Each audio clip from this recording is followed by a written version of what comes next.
블루베리는 세계 10대 건강식품에 들어갈 만큼 우리 몸을 건강하게 하는 데 도움이 되는 과일입니다. 최근 10년간 소비량이 가장 많이 늘어난 과일이기도 한데요. 특히 50대 이상에서 급속도로 섭취량이 늘어나고 있습니다.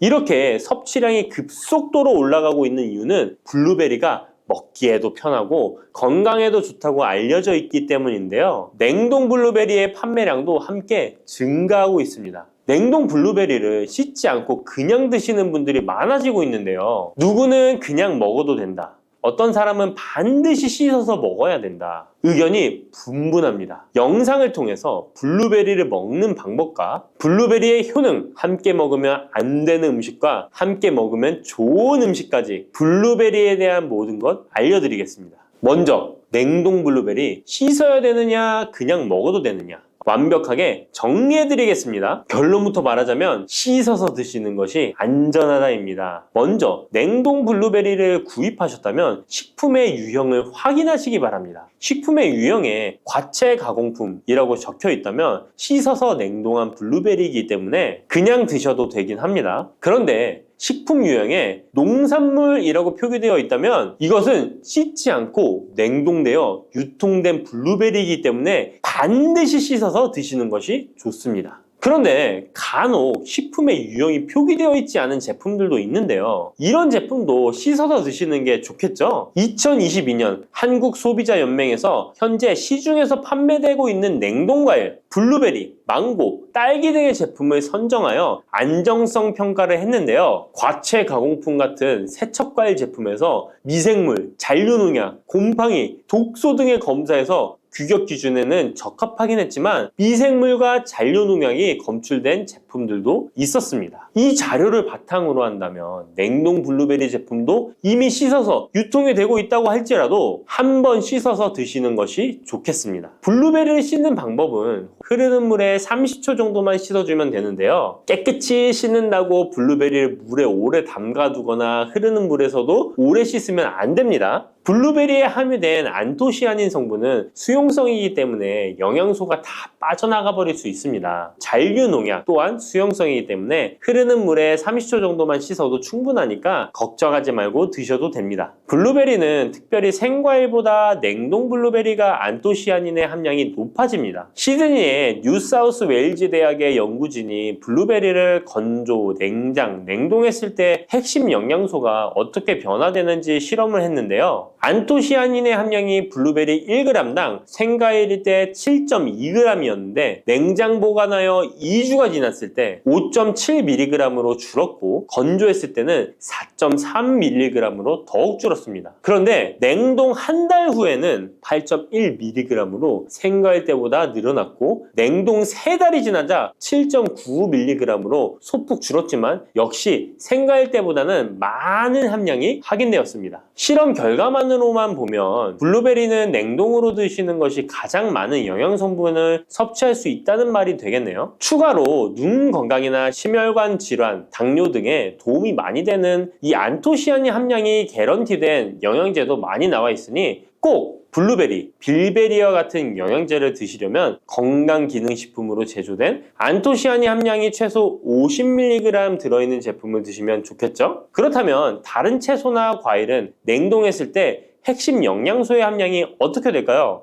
영양소에 따라 보존력이 강한 것도 있고 약한 것도 있는데요. 딸기의 한 종류인 라즈베리는 폴리페놀이 핵심 영양소인데요. 생과일 때보다 냉동일 때 킬로그램당 폴리페놀의 함량이 100mg 정도 상승하는 것으로 나타났습니다. 당근의 경우에는 핵심 영양소가 베타카로틴인데요. 냉동 보관했을 때 3개월이 지나면 베타카로틴의 함량이 현저히 감소하는 것으로 확인되었습니다. 이렇듯 냉동 채소, 냉동 과일은 핵심 영양 성분에 따라 함량이 높아질 수도 있고 낮아질 수도 있습니다. 냉동 블루베리를 구입하셔서 보관할 때는 주의할 사항이 있습니다. 판매되는 냉동 블루베리는 대량으로 포장되어 있는데요. 한 번에 드실 수 없는 양이죠. 냉동 블루베리는 해동해서 드시게 되면 녹으면서 안토시아닌까지 함께 녹아 나오기 때문에 냉동실에서 꺼내 바로 드시는 것이 좋습니다. 혹시나 해동이 되었다면 다시 냉동하시면 안 됩니다. 해동이 되면서 미생물이 증식을 하게 되며 그 상태로 냉동을 하면 미생물까지 함께 냉동이 되고 그것을 드시게 되면 복통, 설사를 유발할 수 있습니다. 자, 이제 블루베리의 효능에 대해 알아보겠습니다. 블루베리의 핵심 영양소인 안토시아닌은 폴리페놀의 일종으로 식물에 많이 함유된 청자색을 띠는 성분인데요.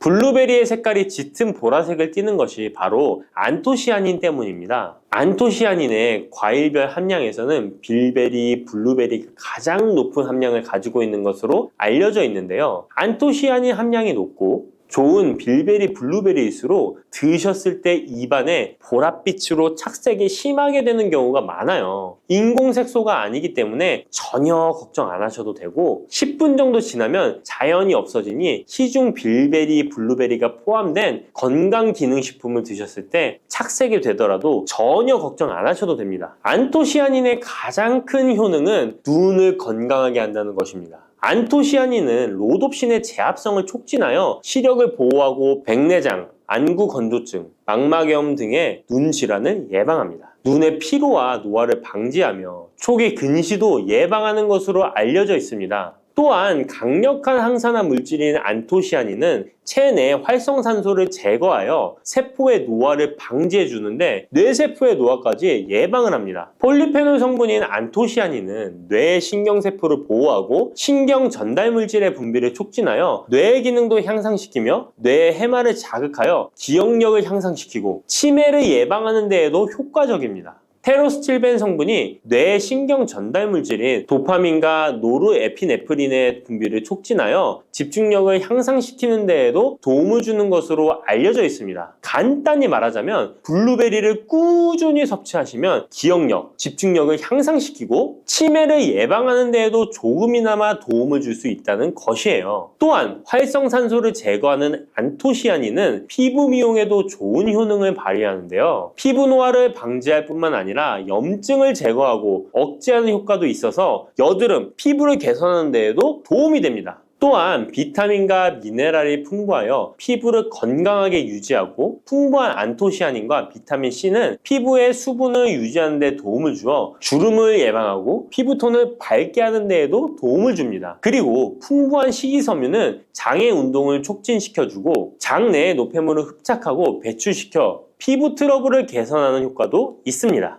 나이가 들면서 머리숱도 많이 줄어들게 되어 탈모로 걱정하시는 분들도 늘어나는데요. 블루베리는 탈모 예방에도 효과적이에요. 블루베리의 안토시아닌은 튼튼한 모발이 자라날 수 있도록 모낭세포를 자극해주고 두피세포의 노화를 예방하여 탈모를 예방하게 되는 것입니다. 또한 블루베리에 함유된 비타민C는 머리카락 조직 형성에 필수적인 성분이고 콜라겐 생성을 촉진하여 모발을 강화하고 두피 건강을 증진하는 데에도 도움이 됩니다. 항산화 성분인 안토시아닌은 머리카락 세포를 손상시키는 자유라디칼을 제거하고 머리카락 손상을 예방하는 데 도움이 되어 탈모를 예방하는 것입니다. 블루베리는 당뇨의 위험이 있는 분들에게 특히 도움이 되는데요. 블루베리는 혈당 수치를 낮추어주고 당분을 에너지원으로 사용하는 신진대사의 과정을 촉진해주는 효능이 있습니다. 미국의 당뇨병 협회는 블루베리를 당뇨병 슈퍼푸드라고 부르며 블루베리를 꾸준히 섭취하면 인슐린 감수성을 향상시키고 혈당을 낮추는 데 도움이 된다고 발표했습니다. 블루베리에 대한 연구를 진행했는데요. 하루에 150g의 블루베리를 섭취한 실험군은 혈당 스파이크의 발생이 낮아졌고 인슐린 수치 또한 낮아진 것으로 확인되었다고 발표했습니다. 블루베리에 함유된 안토시아닌뿐만 아니라 칼륨, 비타민 B6는 심장 건강을 지키는데 도움을 주는데요. 이 성분들은 체내 콜레스테롤과 혈액의 지방을 감소시켜 혈액순환을 원활하게 해줍니다. 이런 효능으로 심장마비나 협심증을 일으키는 죽상동맥경화증을 예방하는 데 도움을 주게 됩니다. 또한 호모시스테인이 체내에 과하게 축적되면 혈관을 손상시키고 혈전을 생성하여 심장마비, 뇌졸중 등의 심혈관 질환을 유발할 수 있는데요. 블루베리의 풍부한 엽산과 비타민 B6는 호모시스테인의 축적을 방지하여 심혈관 질환을 예방할 수 있습니다. 블루베리는 많이 드시는데 블루베리 잎에는 관심이 별로 없는 것이 사실인데요. 블루베리 잎이 열매의 항산화 효능보다 뛰어나다는 사실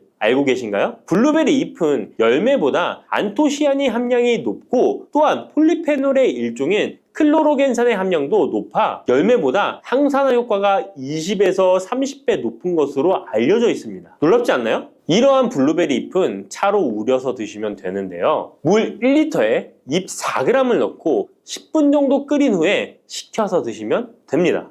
블루베리가 새콤달콤한 맛이 난다면 블루베리 잎차는 구수한 맛이 나는 것이 특징입니다. 이렇게 좋은 블루베리도 함께 먹으면 안 되는 음식이 있는데요. 바로 우유입니다. 깜짝 놀라지 않으셨나요? 보통 냉동 블루베리를 우유와 함께 믹서기에 갈아서 주스로 많이 드시는데요. 이렇게 되면 블루베리의 영양소가 파괴됩니다. 국제의학 바이오 저널의 연구에 따르면 블루베리의 폴리페놀 성분과 우유 단백질의 친화성 때문에 블루베리와 우유를 함께 먹게 되면 블루베리의 항산화 성분이 대부분 파괴된다고 발표했습니다. 그리고 우유에 함유된 칼슘은 블루베리의 안토시아닌과 만나면 칼레이드화 되는데요. 이것은 둘이 결합하여 덩어리를 만든다는 것입니다. 이렇게 덩어리가 된 물질은 불용성 침전물로서 체내에서 녹거나 흡수되지 않고 몸 밖으로 배출되게 됩니다. 이 과정에서 체내에 머물며 소화되지 않기 때문에 위와 장에 큰 부담을 주게 됩니다. 이 때문에 블루베리와 우유를 자주 섭취하시거나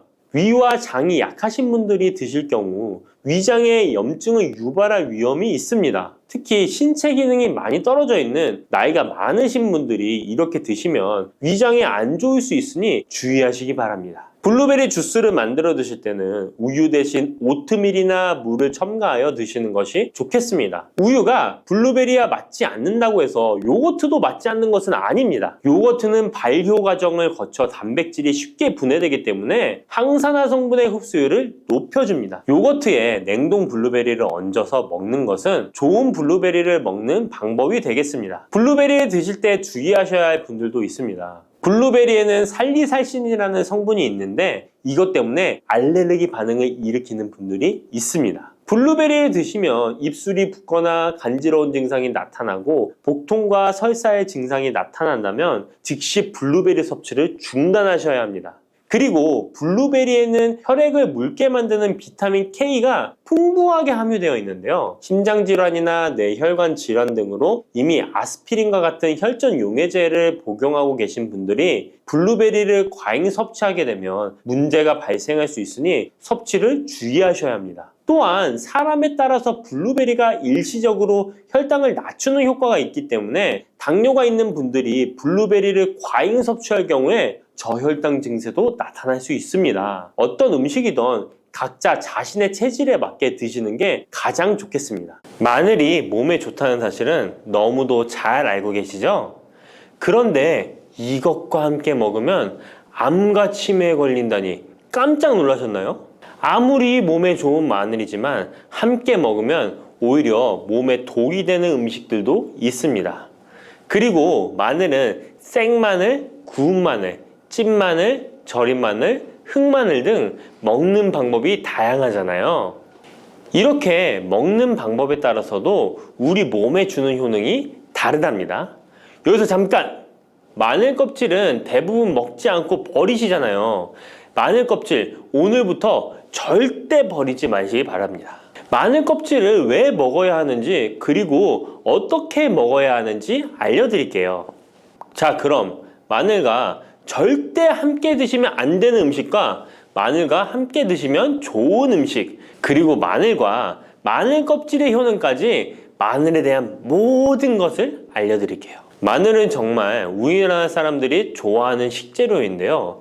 한국농촌경제연구원이 발표한 자료에 의하면 우리나라 1인당 1년 동안 마늘 소비량이 7kg인데요. 놀라지 마세요. 세계 평균이 0.8kg이랍니다. 우리나라 사람들이 마늘을 정말 많이 먹고 있죠. 마늘을 많이 먹는다는 것, 그만큼 건강한 식단을 먹고 있을 가능성이 높은 건 사실이지만 먹는 방법에 따라 오히려 독이 될 수도 있습니다. 여기서 마늘과 절대 함께 먹으면 안 되는 음식 첫 번째는 바로 빵입니다.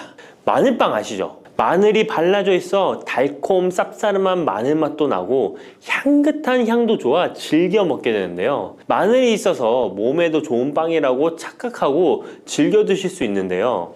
마늘빵은 절대 드시면 안 됩니다. 왜냐하면 빵의 재료인 밀가루는 탄수화물이 주 성분인데요.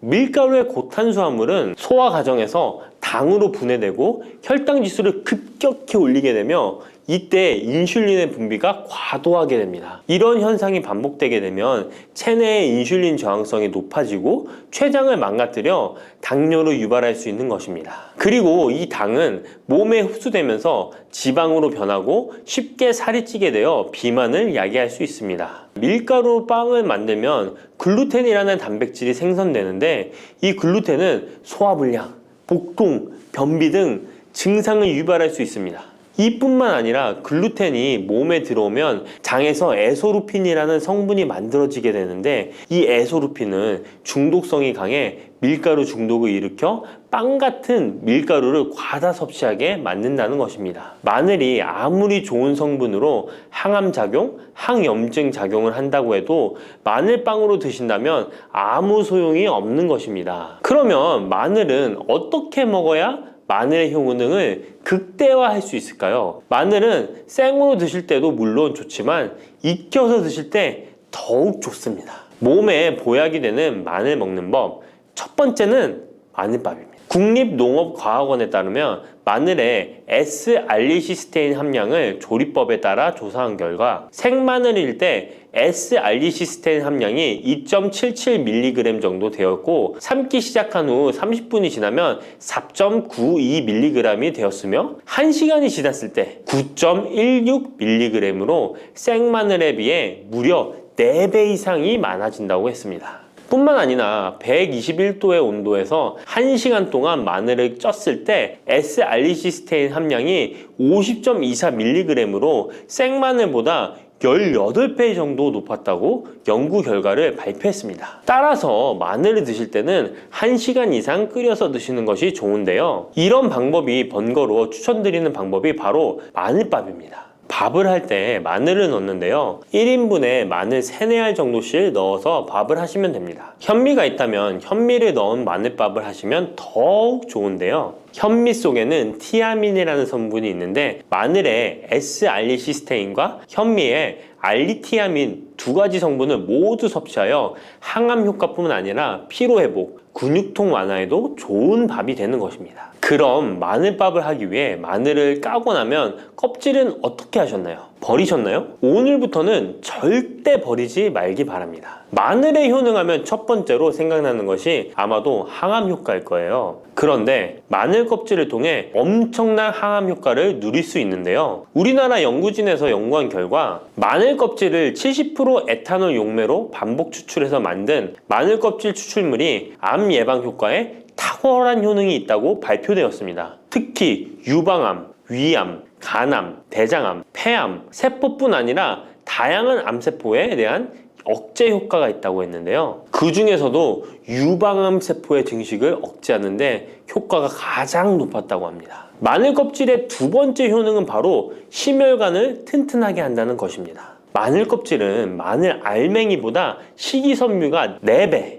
폴리페놀이 7배나 많게 함유되어 있는데요. 식이섬유는 혈관 내에 나쁜 콜레스테롤을 흡착해 몸 밖으로 배출하는 데 도움을 주고 항산화 성분인 폴리페놀은 콜레스테롤이 산화되는 것을 막아 나쁜 콜레스테롤이 만들어지는 것을 방지하는 데 효능이 있는 아주 중요한 성분입니다. 마늘 껍질에 함유된 알리신 성분은 혈중 지지를 낮춰 콜레스테롤과 중성지방을 낮추는 데 효과적인 성분입니다. 이를 통해 동맥경화를 방지하는 데 도움을 주어 심혈관 질환을 예방하는 데 좋은 성분인 것입니다. 또 마늘 껍질을 말려 분말로 만들어 음식에 넣어 드시면 비만을 막아주는 효과를 볼 수 있는데요. 식이섬유가 풍부해 지방의 흡수를 막고 나쁜 지방을 배출하는 데에도 탁월한 효능이 있습니다. 뿐만 아니라 체내 지방의 대사를 촉진하여 지방 분해가 빠르게 일어나 체지방을 제거하는 데 아주 효과적입니다. 그리고 마늘 껍질 분말로 드시는 방법 말고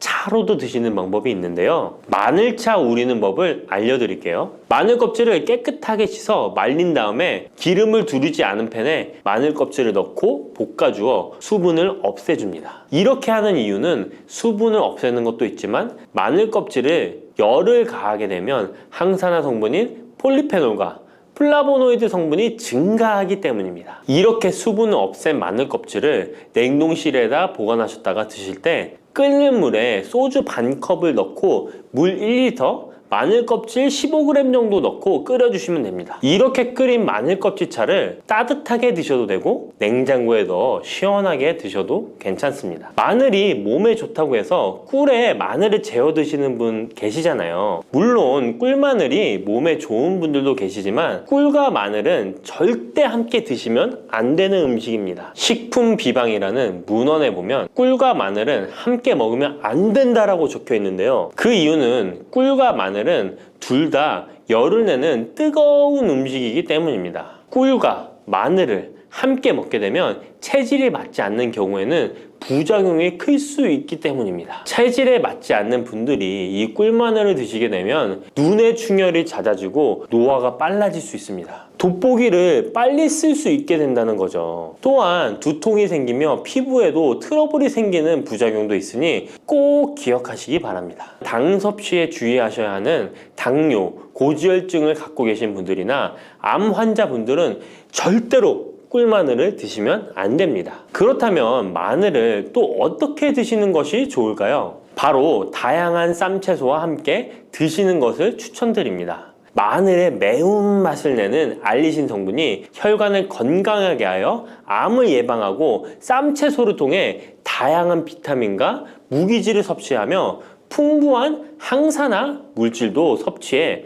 활성산소를 제거하고 혈관을 깨끗하게 해 노화를 방지하고 활력이 넘치는 건강한 몸이 될 수 있는 것이죠. 그런데 마늘을 반찬으로 만들어 드실 때 절대 드시면 안 되는 것이 있습니다. 그것은 바로 마늘장아찌입니다. 아니, 마늘장아찌가 왜? 라고 의문이 생기는 분들이 계시죠? 모든 마늘장아찌가 안 된다는 것이 아니라 설탕이 많이 들어간 마늘장아찌는 만들어 드시면 안 됩니다. 시중에 판매되는 마늘장아찌에는 설탕이 많이 들어가 있을 가능성이 높으니 절대 드시지 않기를 바랍니다. 몸에 좋은 마늘도 설탕과 함께 먹으면 오히려 독이 되는데요. 설탕이 많이 함유된 마늘장아찌를 드시게 되면 혈당이 급격하게 오르고 인슐린 저항성이 높아지며 혈액 속에 중성지방이 많아져 혈액을 끈적하게 만들게 됩니다. 또한 설탕을 많이 섭취하게 되면 뇌에서 기억력을 담당하는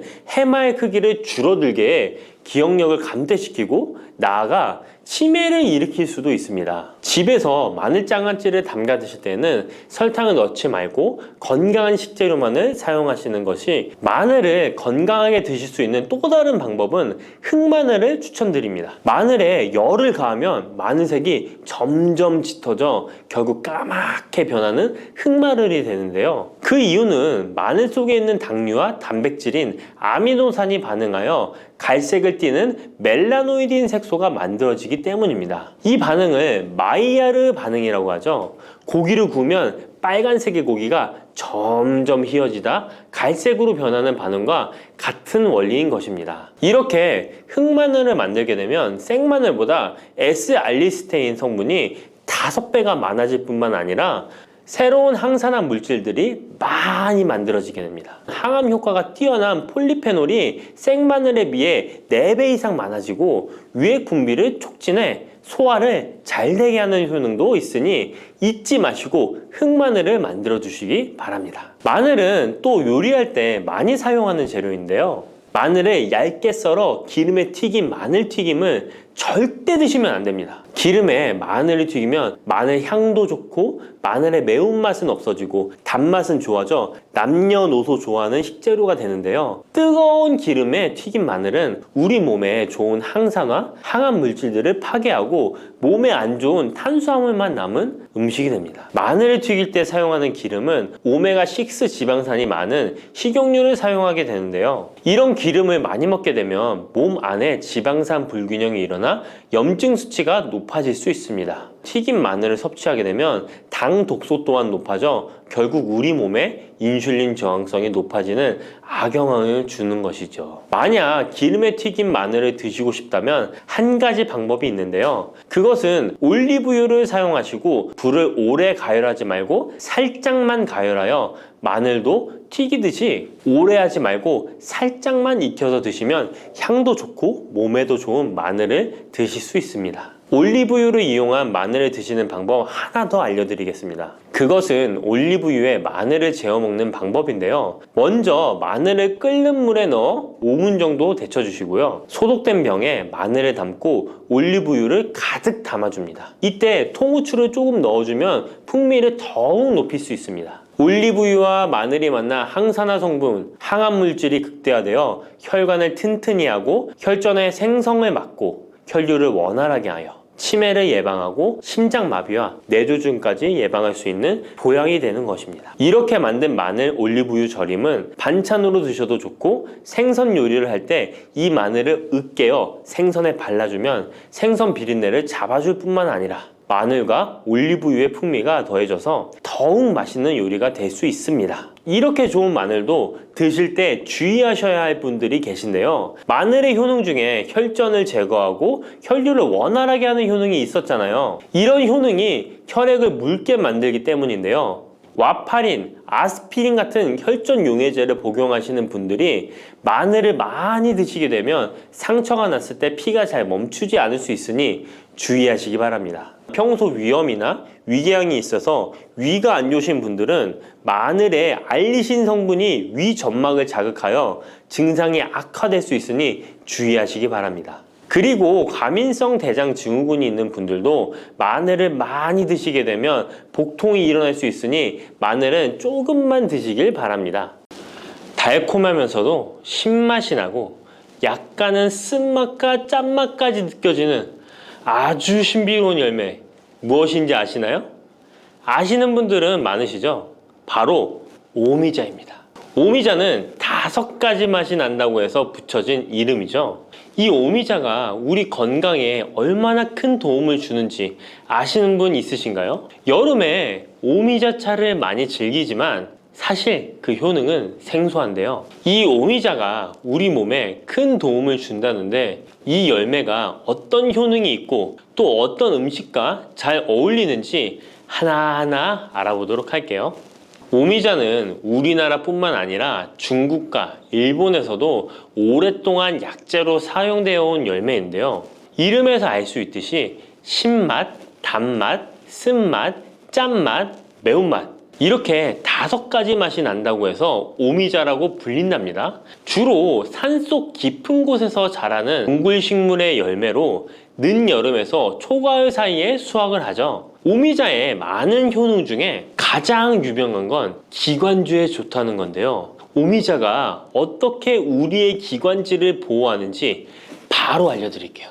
요즘 미세먼지나 환절기, 건조한 날씨 때문에 기관지가 불편한 분들 많으시죠? 기침이 자주 나고 목이 따갑거나 가래가 끓는 느낌이 드신다면 기관지가 약해져 있을 가능성이 큰데요. 이럴 때 오미자가 효과가 좋다는 거 알고 있으신가요? 오미자에는 쉬잔드린과 고미신이라는 성분이 풍부하게 들어있는데요. 쉬잔드린은 주로 기침 억제와 거담 작용을 통해 기관지 건강에 도움을 줄 수 있는 성분입니다. 거담 작용이란 기관지 내의 가래를 제거하는 것을 말하는 것이고 또한 기침 반사를 억제하여 과도한 기침을 완화시키는 데 도움을 주는데요. 특히 만성 기침이나 기관지염과 관련된 기침 증상을 완화시키는데 탁월한 효과를 보입니다. 또 이 성분들은 기관지 점막을 보호하고 염증을 줄여주는 역할도 해주는데요. 쉽게 말해서 기관지 점막을 튼튼하게 만들어서 외부 자극으로부터 보호해주는 것이죠. 오미자는 기관지 확장 효과도 가지고 있는데요. 기관지가 좁아지면 숨쉬기가 답답하고 가래가 쉽게 끼게 되는데 오미자가 기관지를 확장해주면서 원활한 호흡을 도와주는 것입니다. 그래서 천식이나 만성 기관지염이 있는 분들에게는 최고의 식품인 것이죠. 특히 가래가 끈적하고 잘 나오지 않을 때 오미자차를 따뜻하게 마셔주면 한결 편해지는 것을 느낄 수 있습니다. 이렇게 기관지 건강을 지켜주는 오미자, 정말 대단하죠? 오미자의 놀라운 효능 두 번째는 당뇨 예방입니다. 현대인들에게 점점 더 흔해지고 있는 질환 중 하나가 바로 당뇨인데요. 당뇨병은 한 번 걸리면 평생 관리해야 하는 질환이기 때문에 예방이 무엇보다 중요한 거 다 아시죠? 그런데 오미자가 당뇨 예방에 아주 좋은 역할을 한다는 사실 알고 계셨나요? 오미자는 혈당을 조절하는데 도움을 주는 식품인데요. 이는 아까 알려드렸던 오미자에 포함된 시잔드린이라는 성분과 항산화 성분 덕분입니다. 이 성분은 인슐린 저항성을 낮춰주고 혈당을 안정적으로 유지하는 데 도움을 주는데요. 쉽게 말해 혈당이 갑자기 확 오르는 것을 막아준다는 것이죠. 또한 오미자는 췌장의 기능을 강화하는 데도 효과적인데요. 오미자에는 항산화 물질인 폴리페놀이 풍부하게 함유되어 있다는 거 아셨나요? 항산화 물질은 췌장을 포함한 신체 조직을 산화 스트레스로부터 보호하고 췌장의 건강을 유지하는 도움을 주는데요. 췌장은 우리 몸에서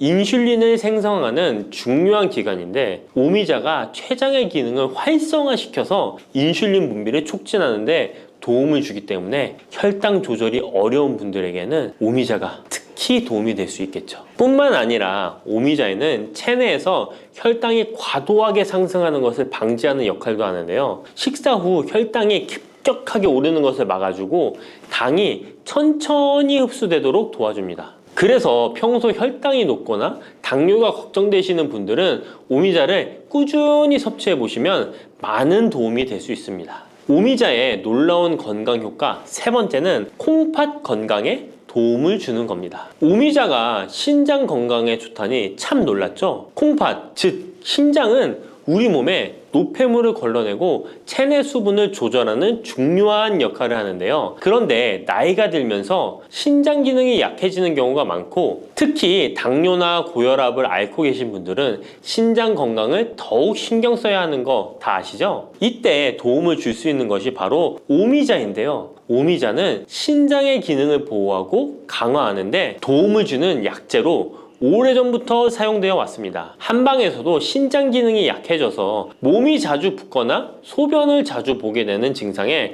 오미자를 처방하곤 하는데요. 오미자는 신장의 혈액순환을 원활하게 하고 신장이 제 기능을 할 수 있도록 도와줍니다. 오미자에는 고미신이라는 성분이 들어있는데요. 오미자의 고미신 A, B, N 성분은 항염 효과가 뛰어나 신장의 염증 반응을 줄이는 데 도움이 됩니다. 신장의 염증을 억제하면 단백뇨와 같은 증상이 완화될 수 있으며 또한 오미자는 이뇨작용을 촉진하여 신장이 원활하게 노폐물을 배출하도록 도와주니 신장 건강을 지키는데 도움이 되는 것이죠. 오미자는 체내 수분 밸런스를 조절하는 데도 좋은데요. 몸이 자주 붓는다면 오미자를 꾸준히 섭취하는 것이 도움이 될 수 있습니다. 신장의 기능이 약해지면 몸속 노폐물이 원활하게 배출되지 못하고 수분이 정체되면서 부종이 생길 수 있는데요. 오미자는 이 같은 부종을 완화하는데 효과적이니 신장 건강을 위해 오미자 꼭 드셔야겠죠. 오미자의 효능 네 번째는 면역력 강화입니다. 면역력은 우리 몸을 각종 질병으로부터 보호하는 중요한 요소인데요. 나이가 들수록 면역력이 떨어지면서 감기나 기타 질병에 쉽게 걸릴 수 있기 때문에 면역력을 강화하는 것이 중요하다는 것 다들 알고 계시죠? 면역력 강화에 오미자가 좋은 작용을 해주는데요. 오미자에는 폴리페놀, 안토시아닌 등 강력한 항산화 성분을 함유하고 있습니다. 이런 항산화 성분들은 우리 몸의 면역력을 높이는 데 도움을 주는 것이죠. 특히 폴리페놀과 폴라보노이드 성분이 풍부해서 우리 몸의 세포를 손상으로부터 보호하고 염증 반응을 감소시키고 면역 체계를 강화할 수 있는데요. 오미자의 항염증 작용은 면역력을 유지하는 데 도움을 주고 활성산소를 제거하는 역할도 하기 때문에 면역력뿐만 아니라 노화 방지에도 효과적이죠. 또한 오미자는 우리 몸의 백혈구 수치를 증가시키는데 도움을 줄 수 있다는 것 아셨나요? 백혈구는 외부에서 침입하는 바이러스나 박테리아를 공격하는 역할을 하는 중요한 세포인데 오미자를 섭취하면 백혈구의 활동이 활발해지면서 감염 예방에 도움을 받을 수 있습니다. 오미자의 놀라운 건강효과 5번째는 피로 회복입니다. 우리 몸이 피곤할 때 단순히 잠을 많이 잔다고 해서 피로가 쉽게 풀리지 않을 때가 있지 않으신가요? 특히 중년과 노년층이 되면 피로가 쉽게 쌓이고 회복이 더뎌지는 경우가 많은데요. 자도 피로가 풀리지 않고 개운하지 않을 때가 있죠. 이럴 때 도움이 되는 것이 바로 오미자입니다. 오미자는 피로 회복에 도움을 주는데요. 오미자가 철분을 함유하고 있다는 것 아셨나요? 철분은 적혈구의 헤모글로빈 생성에 중요한 역할을 하는데요. 철분이 충분하면 혈액 내의 산소 운반 능력이 향상되어 혈액순환이 원활해질 수 있습니다. 혈액순환이 원활해지면 우리 몸 구석구석에 산소와 영양분이 잘 전달이 되기 때문에 피로가 덜 쌓이게 되고 특히 오미자는 간 기능을 보호하는 효과도 있어 피로로 인해 몸이 무거운 분들에게 더욱 유익한 식품이죠. 또 오미자에는 고미신이라는 성분이 들어있는데요. 이 성분들은 아까 알려드렸던 콩팥 건강에 유익한 작용을 할 뿐만 아니라 간 기능 활성화를 시키고 피로 물질을 빠르게 분해하는 역할을 한다고 알려져 있습니다. 간은 우리 몸의 해독 작용을 담당하는 중요한 기관인데 오미자가 간의 기능을 도와주면서 피로 회복에도 큰 도움을 주는 것입니다. 또 오미자는 스트레스를 줄여주는 효과도 있는데요. 스트레스가 많으면 피로가 쉽게 쌓이게 되는데 오미자가 신경을 안정시키는 작용을 해서 긴장을 풀어주고 피로를 완화하는 작용을 해주는 것이죠. 그러니 스트레스와 피로가 누적되어 힘든 날에는 오미자차 한 잔을 마시는 것도 좋은 방법이겠죠. 이렇게 여러 가지 건강에 이점이 있는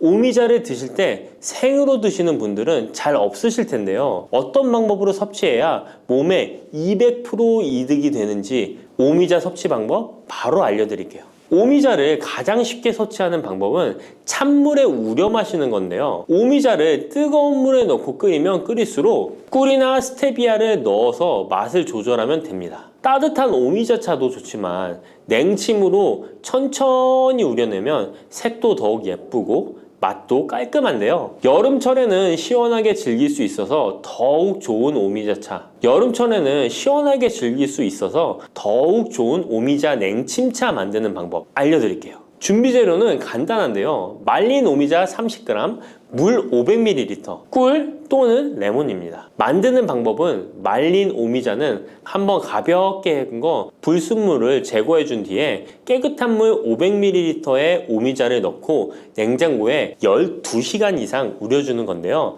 참 쉽죠? 시간이 지나면 붉은 빛을 띠면서 오미자 특유의 새콤달콤한 맛이 우러나오는데요. 원하는 농도에 따라 더 오래 우려내도 좋습니다. 여기에 단맛이 필요하면 꿀을 넣고 상큼한 맛을 더하고 싶다면 레몬을 띄워보세요. 맛이 한층 더 업그레이드 된답니다. 이렇게 만든 오미자 냉침차는 여름철에 얼음을 넣어 마시면 더운 날씨에 지친 몸을 개운하게 해주니까 여름철 한번 만들어 보세요. 오미자는 강한 신맛이 있어서 단맛이 나는 음식과 잘 어울리는데요. 요구르트와 함께 먹으면 더욱 맛있고 건강하게 즐길 수 있습니다. 상콤하고 달콤하면서도 건강에 좋은 오미자 요구르트 만드는 방법 알려드릴게요. 준비 재료는 간단한데요. 말린 오미자 10g, 물 150ml, 플레인 요구르트 1컵, 꿀 또는 올리고당 하나에서 2큰술입니다. 만드는 방법은 먼저 말린 오미자를 물 150ml에 넣고 냉장고에 12시간 이상 충분히 우려주세요. 이때 뜨거운 물이 아니라 찬물에 우려야 영양성분이 더 잘 추출됩니다. 이렇게 냉침으로 우려낸 오미자는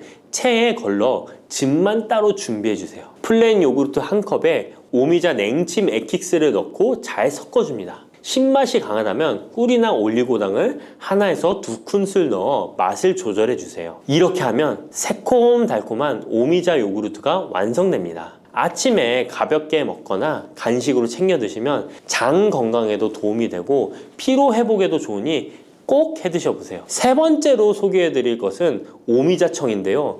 오미자청은 오랫동안 보관할 수 있어서 언제든지 쉽게 차로 만들어 마실 수 있습니다. 또한 청을 이용해서 다양한 음식에도 활용이 가능한데요. 오미자청 만드는 방법도 알려드릴게요. 준비 재료는 말린 오미자차 400g 혹은 냉 오미자 500g, 설탕 또는 비정제 설탕 500g 또는 꿀 400g, 유리병입니다. 만드는 방법은 말린 오미자일 경우 오미자를 깨끗이 씻은 후에 물에 30분 정도 불려준 뒤 체에 받쳐 물기를 제거한 후에 유리병에 오미자를 담아주세요. 생 오미자는 잘 세척 후 바로 유리병에 담아주세요. 오미자와 설탕 또는 꿀을 넣어 충분히 잘 섞어줍니다. 그 다음 뚜껑을 닫고 상온에서 2에서 3일 정도 숙성시킨 후 냉장고에서 2주 이상 보관하면 오미자청이 완성됩니다. 오미자청은 물에 타서 차로 마셔도 좋고 탄산수에 넣어 에이드처럼 즐겨 마셔도 맛있는데요. 또한 오미자청과 레몬즙을 활용해서 샐러드 드레싱으로도 활용할 수 있습니다. 만드는 방법도 어렵지 않고 활용 방법도 많으니 한번 집에서 해보시는 것도 좋겠죠? 몸에 좋은 오미자차도 과하게 드시면 안 좋은데요. 오미자는 혈압을 상승시킬 수 있는 성분을 소량이지만 함유하고 있기 때문에 고혈압을 걱정하는 분들이라면 다량으로 섭취하는 것은 피하셔야 하는데요. 특히 혈압 약물이나 혈액 응고 약물을 복용 중인 분들은 오미자를 다량으로 드시게 되면 약효에 영향을 줄 수 있기 때문에 적당량 드시는 것이 좋겠습니다. 믹스커피 지금부터 꼭 이렇게 드셔야 돼요. 의사들이 적극 추천하는 방법입니다. 믹스커피는 당뇨에 안 좋다는데 먹어도 되는 거야? 요즘 이렇게 질문하고 있지 않으신가요? 결론부터 말씀드리면 어떻게 먹는지에 따라 믹스커피는 건강에 도움이 될 수도 있고 안 될 수도 있습니다. 그래서 잘 알고 먹어야 하는 거죠. 지금부터 믹스커피에 대한 모든 것을 자세히 알아볼 텐데요. 영상 끝까지 보시면 믹스커피 성분, 효능, 부작용, 건강에 어떤 영향이 있는지와 사람에 따른 하루 권장량, 믹스커피와 같이 먹으면 정말 좋은 식품까지 그동안 몰랐던 믹스커피에 대한 모든 진실 아실 거예요. 제일 먼저 기억하실 게 믹스커피의 성분인데요. 믹스커피는 과연 어떤 성분으로 만들어졌을까요? 물론 믹스커피 제조사마다 성분이 조금씩 다르지만 가장 많이 드시는 믹스커피를 기준으로 말씀을 드릴게요. 믹스커피 성분 첫 번째는 프림입니다. 프림의 원료는 코코넛의 속살인데요. 코코넛 과육에서 채취한 식물성 지방을 분말로 만들어서 믹스커피의 프림으로 사용하는 것입니다. 근데 이 프림이 지방이니까 몸에 안 좋고 콜레스테롤 수치를 높인다 하는 분들도 있고 식물성 지방이라서 오히려 몸에 괜찮다 하는 분들도 있는데요. 어떤 게 맞는 걸까요? 정확히 말하자면 프림에 들어있는 지방은 코코넛에 추출한 식물성 지방이 맞긴 하지만 콜레스테롤을 대놓고 올리는 나쁜 포화지방이 맞습니다. 그런데 여기서 기억하셔야 할 것이 있는데요. 프림에 사용되는 주요 성분인 야자유는 중쇄지방산으로 일반적인 포화지방산과는 조금 다릅니다. 이 중쇄지방산은 일반적으로 체내에서 빠르게 흡수되어 에너지원으로 전환됩니다. 또한 일반적인 포화지방산과는 다르게 심혈관 건강에 악영향을 미치지 않고 소화에도 도움을 줄 수 있는 지방산이에요. 또한 믹스커피 프림에 들어있는 포화지방산은 그 양이 완전히 적다는 것입니다. 요플레 하나 정도에 들어가 있는 양이라고 할 수 있죠. 요플레는 건강을 위해 드시잖아요. 결국 믹스커피에는 몸에 안 좋은 포화지방산이 들어있지만 소량이라서 콜레스테롤 수치에 영향이 하루 한 잔 정도로는 매우 크게 좌지우지할 수 없다고 할 수 있습니다. 그리고 콜레스테롤에 대한 것도 잘 아셔야 하는데요. 우리가 식사하면서 섭취하는 콜레스테롤은 약 20%를 차지하고 나머지 80% 정도는 필요한 만큼 신체에서 자연적으로 합성됩니다. 그렇기 때문에 단순히 커피 한 잔 정도를 마신다고 해서 콜레스테롤 수치가 급격히 올라가거나 건강에 이상을 끼칠 정도의 영향을 주지는 않는다는 거죠. 믹스커피 성분 두 번째는 설탕입니다. 설탕은 당 성분으로 칼로리가 높아서 당연히 몸에 안 좋은 걸로 알고 계실 거예요. 더군다나 믹스커피에 들어있는 설탕은 정제 과정을 거친 백설탕이라 일반적인 설탕보다 흡수 속도가 어마어마하게 빠릅니다. 즉, 믹스커피를 마신 후 만족감을 쉽게 느끼는 것은 그만큼 흡수율이 빠르기 때문인데요. 이 당이 소화 과정을 거치지 않고 곧바로 혈액에 녹아들게 됩니다. 왜 안 좋은지 아시겠죠? 근데 여기서 반전이 있어요. 믹스커피에는 설탕이 5g 정도밖에 안 들어있다는 건데요. 쉽게 설명하자면 우유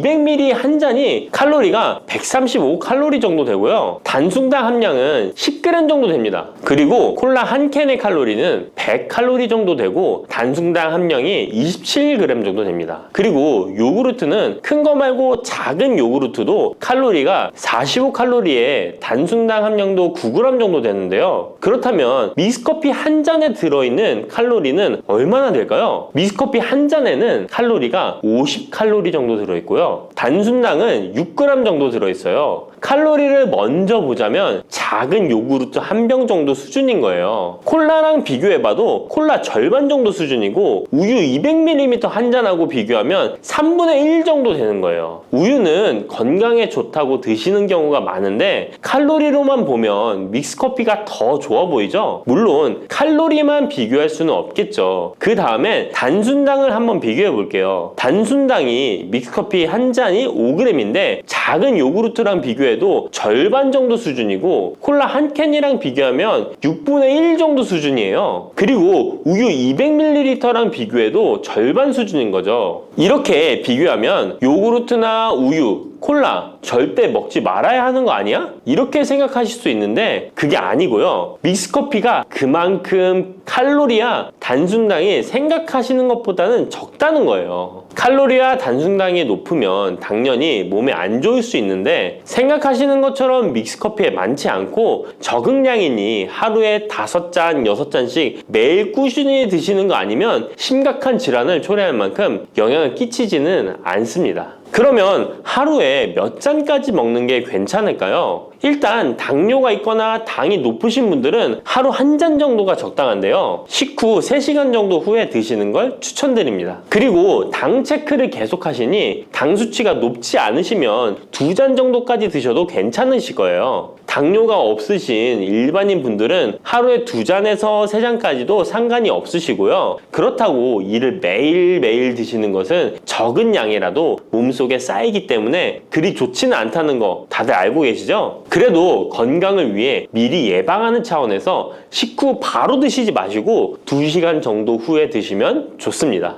믹스커피의 성분 세 번째는 커피에 들어있는 카페인입니다. 카페인에 대해 설명하기 전에 믹스커피도 일반 커피처럼 커피가 들어가 있기 때문에 커피 성분이 주는 효능이나 부작용도 나타날 수 있습니다. 먼저 커피의 효능을 보자면 커피의 효능 첫 번째, 암 예방 효과입니다. 미국 건강 매체 캔서 헬스에 따르면 ITPR3라는 물질은 대장암에서 간 전이에 기여하는 유전자의 발현을 유도해서 도미노 효과를 유발하는 물질인데 특별한 억제제는 아직 없지만 커피를 마시는 사람들에서 카페인이 이 ITPR3에 대한 억제 효과를 보인다는 것을 발표했고 카페인 섭취와 대장암 재발 및 사망률의 관계를 추적한 결과 하루 4잔 이상 커피를 마신 환자들이 전혀 마시지 않은 사람들에 비해 생존율이 현저히 향상된 것으로 규명된 바 있는 연구도 진행했었습니다. 이런 실험을 진행하면서 커피의 카페인에 대한 효능들이 지금까지 다양하게 연구되고 있는데요. 그렇다고 해서 커피를 무조건 많이 드시란 이야기는 아니고 또 믹스커피 자체가 이런 효능이 있다는 말도 아니에요. 커피에 카페인에 대한 몇 가지 실험을 이야기 드린 거고요. 그만큼 카페인에 대한 너무 부정적인 인식을 변화시켜 보시라고 말씀드리는 거예요. 커피의 효능 두 번째는 기억력 회복 효과입니다. 서울대 식품생명공학부 교수님께서 쥐의 인지 능력을 실험했는데요. 쥐를 물에 빠뜨린 뒤 안전한 장소에 도착하는 시간을 측정해 봤더니 평균 10초 정도 걸렸습니다. 그 쥐들에게 기억력을 손상시킬 수 있는 물질들을 투입하고 같은 실험을 했을 때 때 안전한 장소를 발견하는데 최대 40초가 걸렸습니다. 이 쥐들은 두 그룹으로 나눠 한 그룹은 하루에 3잔의 커피를, 다른 그룹은 6잔의 커피를 주입했습니다. 그 결과 하루 3잔의 커피를 준 쥐들은 20초로 빨라졌습니다. 그런데 하루 6잔을 주입한 쥐들은 거의 정상으로 돌아왔고 평균 10초 정도 걸렸습니다. 이런 결과에 따르면 커피가 기억력 회복에 확실히 도움이 되었다고 할 수 있는 실험도 있다고 간략히 소개해드리는데, 참고로 이 실험에서는 일반 카페인 커피와 디카페인 커피 두 종류를 같이 실험했는데 거의 똑같은 효과를 보였습니다. 결론은 커피에 카페인이 없어도 커피에 들어있는 클로로겐산 등 각종 항산화제 성분 덕분에 기억력 회복 효과가 높아졌다는 것입니다. 정말 놀랍지 않나요? 나이가 들어가면 기억력이 안 좋아지고 인지 능력 장애가 오면서 더 나아가서는 치매가 올 수도 있는데 커피의 성분이 이런 질병을 예방할 수 있다니 너무 커피를 부정적인 시각으로 보시지 않아야겠죠? 그렇다고 남용하면 안 되시고 모든 사람에게서 동일한 실험 효과가 나타나는 것이 아니니 자신의 상태를 잘 알고 드셔야겠죠? 다만 카페인에 예민하신 분들은 믹스커피나 일반 카페인 커피를 드시면 잠을 잘 못 주무실 수도 있으니까 디카페인 커피를 추천드립니다.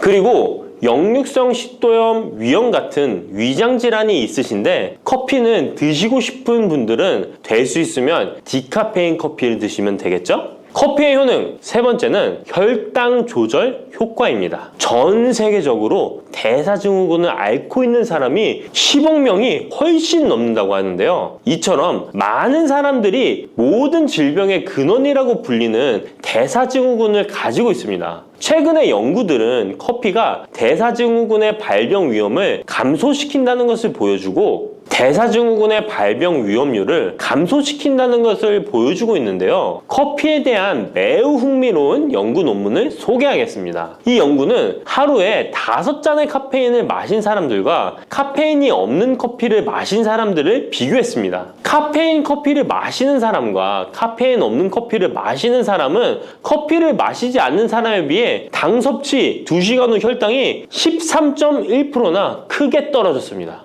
이 외에도 카페인의 혈당에 관계된 실험들도 많이 존재하는데요. 카페인도 적절한 용량, 그렇다고 음료에 들어가 있는 합성 카페인을 말씀드리는 건 아닙니다. 적절히 섭취하면 큰 부작용 없이 드실 수 있다는 것을 말씀드리는 거예요. 커피 효능 네 번째는 다이어트 효과입니다. 다이어트라는 사람들이 운동하기 전에 커피를 마시고 나서 운동을 한다면 카페인이 신진대사를 빠르게 함으로써 운동 효과를 증진시키기 때문에 체중 감량에 도움을 줄 수 있습니다. 뿐만 아니라 커피에는 카페인 성분이 포함되어 있는데요. 당연하게도 믹스커피에 포함된 커피에도 카페인이 포함되어 있고요. 이런 카페인은 적절한 용량을 섭취한다면 신체적 피로 해소와 소화 기능 개선과 같은 효능을 누릴 수 있습니다. 오전에 커피 한 잔을 마시면 화장실에 가고 싶어지는 것도 커피에 카페인 성분이 장 운동을 활발하게 해주는데 영향을 주기 때문입니다. 카페인 성분이 장 운동을 활발하게 해주는데 영향을 주기 때문입니다. 물론 이뇨작용도 활발히 해줘서 소변도 조금 더 많이 보게 되긴 합니다. 다시 돌아가서 믹스커피에 들어있는 세 번째 성분 카페인에 대해 알아볼게요. 믹스커피에 포함된 카페인 용량은 제품마다 차이가 있을 수 있어요. 하지만 평균적으로 60mg 가량의 카페인이 한 잔 용량의 믹스커피에 포함되어 있는데요. 이는 일반적인 아메리카노 대비 3분의 1 수준에 해당하는 수치입니다. 결과적으로 믹스커피의 카페인은 일반 아메리카노보다도 훨씬 적게 들어있는 거죠. 그렇다면 식약처에서 권고하는 카페인 1일 최대 섭취량은 얼마나 될까요? 일반 성인의 경우 카페인 최대 섭취량은 400mg 정도이고요. 어린이나 청소년은 체중 1kg당 2.5mg 이하, 임산부는 200mg 정도입니다. 그러나 임산부의 경우에는 카페인이 태아에 미치는 영향이 조금이라도 있으니 안 드시는 게 좋겠죠? 콜라 한 캔에 카페인이 보통 35mg 정도 들어있으니 믹스커피가 카페인 함량도 크지 않다는 걸 알 수 있습니다. 여기서 잠깐! 그렇다면 믹스커피와 같이 먹었을 때 효과를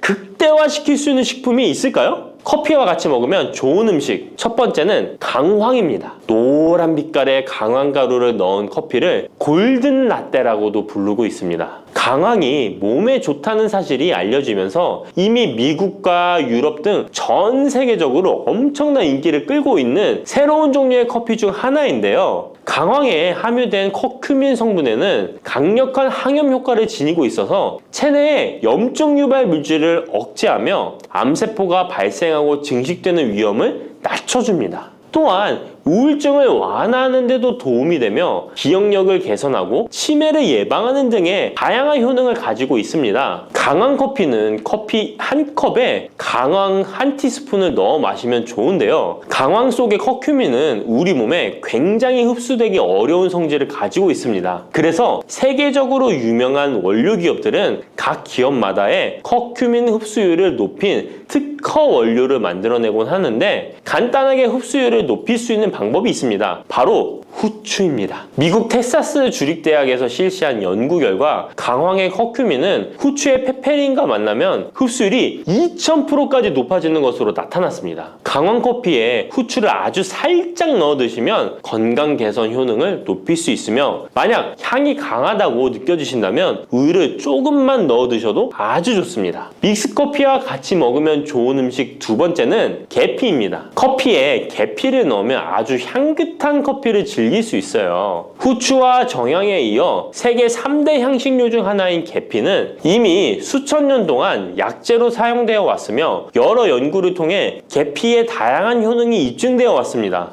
커피의 원료 생산지인 멕시코에서도 커피에 시나몬 스틱을 넣은 커피를 즐겨 마신다고 합니다. 미국 당뇨협회가 발표한 연구에 따르면 제2형 당뇨병 환자에게 계피를 투여하자 혈당 중성지방 수치는 낮아지고 좋은 콜레스테롤 수치는 높아졌다고 해서 블랙커피에 계피 2분의 1 티스푼을 넣은 후에 섞어 마시는 것이 황금 비율이라고 하니 한번 참고해서 드셔보시면 좋을 것 같네요. 특히 혈액순환에도 아주 좋습니다. 믹스커피와 같이 먹으면 좋은 음식 세 번째는 생강입니다. 강력한 항산화 성분을 가진 생강은 커피에 넣어 함께 곁들여 마시면 생강의 알싸한 맛이 부드러워지면서 향긋한 생강커피를 즐길 수 있습니다. 생강의 매운맛을 내는 쇼가올과 진저롤 성분이 혈중 콜레스테롤을 낮춰서 동맥경화나 뇌경색 등을 예방하며 항염, 항암 효과가 뛰어나서 암을 유발하는 종양세포의 성장을 억제하는 등의 다양한 효능을 지니고 있습니다. 특히 기관지를 확장시키는 효과가 있어서 기관지염이나 천식, 비염을 달고 사시는 분들은 자주 섭취하시면 아주 좋습니다. 추가로 생강에는 디아스타제라는 단백질 분해 요소가 있어서 식후 커피에 생강가루를 넣어 마시면 장 운동을 촉진해 더부룩한 속을 해소하는 데에도 도움을 얻을 수 있습니다. 드시는 방법은 커피 한 컵에 생강가루 한 티스푼을 넣어 드시면 되고 생강의 맛이 걱정되신다면 처음에는 조금씩 넣어서 서서히 맛을 익혀가는 것도 좋은 방법이라고 할 수 있습니다. 제가 말씀드린 방법이 무조건 믹스커피를 먹어라 먹지 말아라 하는 말은 아니고 믹스커피에 대한 오해와 건강을 걱정하시는 분들께 어떤 식으로 먹으면 조금이나마 건강에 대한 걱정을 덜게 만들어 줄까 하는 의문에서 시작한 것이기 때문에 오해 말고 편안하게 들어주시면 좋겠습니다.